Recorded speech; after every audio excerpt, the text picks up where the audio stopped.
Hi everyone. Okay, so I wanted to do a video concerning protection, just the use of it within your craft. Now, I'll explain a story.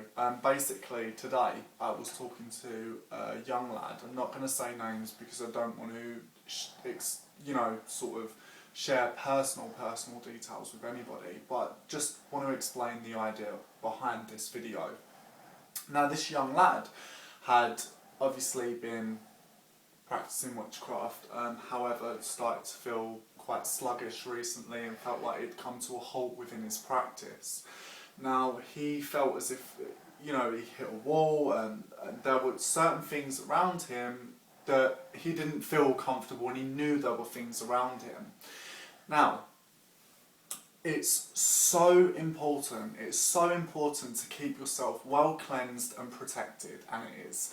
The reason being because whenever you work with the occult or witchcraft, or mainly something that's very spiritualistic, basically anything that has to do with the other world, whenever you do that, you open up a door, and you do. And the thing is with spirit, they don't judge like we normally do. They just see a light and they go, and that is it. And it's like a moth to a flame. Now, you need to understand, it's not always going to be roses. It's not always going to be hearts and roses and love and light in the spirit world. There are also darker forces that exist within it, and there are. And occasionally these forces or entities tend to latch on. Now, you always need to make sure that they're not going to latch on. So just a couple of things I'm going to explain to help that. One, familiar spirits. Now, in traditional witchcraft we get the use of familiar spirits, which are basically animal spirits mainly. Now, your familiar spirit will protect you. Your familiar spirit will guide you. Pardon me. Your familiar spirit will always be there, and that is what they are there for. They are there for protection. That is their job, for protection, to guide you in your path. And they are like a spirit guide, but also spirit guide kind of means power animal a little bit. Now, always never neglect your familiar spirit, never forget them, and always work with them. Whenever you do any work, ask for their protection. Now, it is so important to have a familiar spirit and to establish a relationship with your familiar spirit and to keep that relationship going, because whenever anything dark comes or anything nasty, your familiar spirit will go bitch slap it in the face, basically, excuse my French, but they will. It will help protect you from all negativity. Now, number two, your ancestors. Ancestral spirits will always be there for you. They will always guide you and they will always protect you. Now, it's, again, very important to establish a relationship with your ancestors. It's the same thing. Your grandma, who you had a very close relationship with, do you honestly think she would watch any harm come to you? Think it through. Even your pet, even Candy, your pet dog you had when you was a kid, that you had a very loving relationship with, who you felt so attached to, who always used to protect you. Animals, they will always be there for you. Your pets, some pets, if you've got a deep relationship with that spirit, with that entity, they will protect you. So, for instance, one of my first pets, Candy, my dog, she's so cute. But she was very, very protective. She was always protective. She'd never let any harm come to me.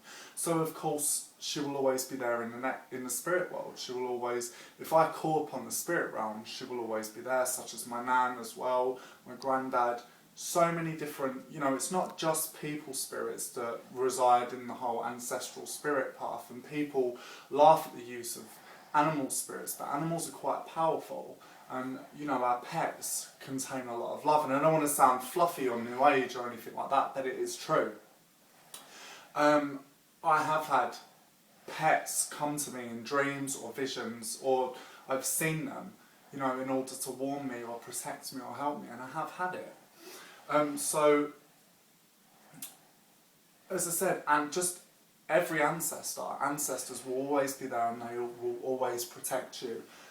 Some, granted, won't be as fond of you, but the majority of them, if you establish a relationship with them and you give them offerings, you give them, you light candles for them, you send them your love and your devotion, your respect, they will send you their love, their devotion and their respect back.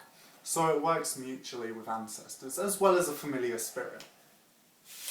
Now, there are a couple of techniques.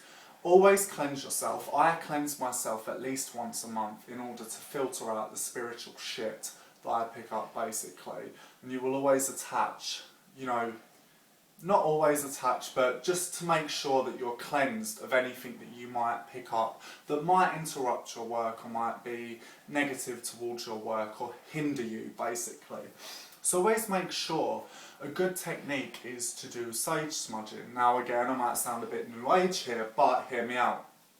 Sage smudging and also burning sweet herbs is very, very traditional. In various different cultures we see that.